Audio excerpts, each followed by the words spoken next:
جب کوئی مسلمان دوسرے مسلمان بھائی کے لیے دعا کرتا ہے تو فرشتے کہتے ہیں آمین، اللہ تمہیں بھی یہی چیز عطا کرے۔ دنیا میں سب سے تیز رفتار چیز دعا ہے، جو دل سے زبان تک پہنچنے سے پہلے اللہ تعالیٰ کے پاس پہنچ جاتی ہے۔ اللہ تعالیٰ کے فیصلوں پہ یقین رکھو، زندگی آسان ہو جائے گی۔ غموں کی راہ پر بڑے سکون سے چلو، کیونکہ یہ اللہ کے قریب کر دیتے ہیں۔ جو شخص پابندی سے استغفار کرتا ہے، اللہ تعالیٰ اس کے لیے ہر تنگی سے نکلنے کا راستہ بنا دیتا ہے۔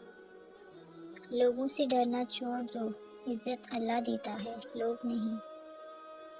اور نیکی کرو، بے شک اللہ تعالیٰ نیکی کرنے والوں سے محبت کرتا ہے۔ اگر اونچی جگہ پر تعلق بنانے کا شوق ہے تو عرش کا مالک سب سے بڑا ہے، اس سے تعلقات بنائیں۔ اگر اللہ تعالیٰ تمہاری مدد کرے تو تم پر کوئی غالب نہیں آ سکتا، اگر وہ تمہیں چھوڑ دے تو اس کے بعد کون ہے جو تمہاری مدد کرے گا؟ ایمان والوں کو اللہ تعالیٰ ہی پر بھروسہ رکھنا چاہیے۔ ہم تعلیم خرید سکتے ہیں، لیکن عقل خدا کا عطا کردہ تحفہ ہے۔ عقل مند ہے وہ شخص جو انجام سوچ کر کام کرے۔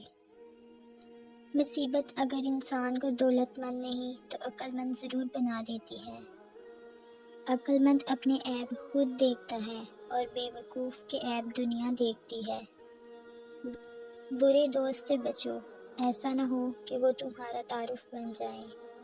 کسی رشتے کو کتنی بھی محبت سے باندھا جائے، لیکن اگر عزت اور لحاظ چلا جائے تو محبت بھی چلی جاتی ہے۔ اچھے لوگوں کا ملنا ہی اچھے مستقبل کی ضمانت ہے۔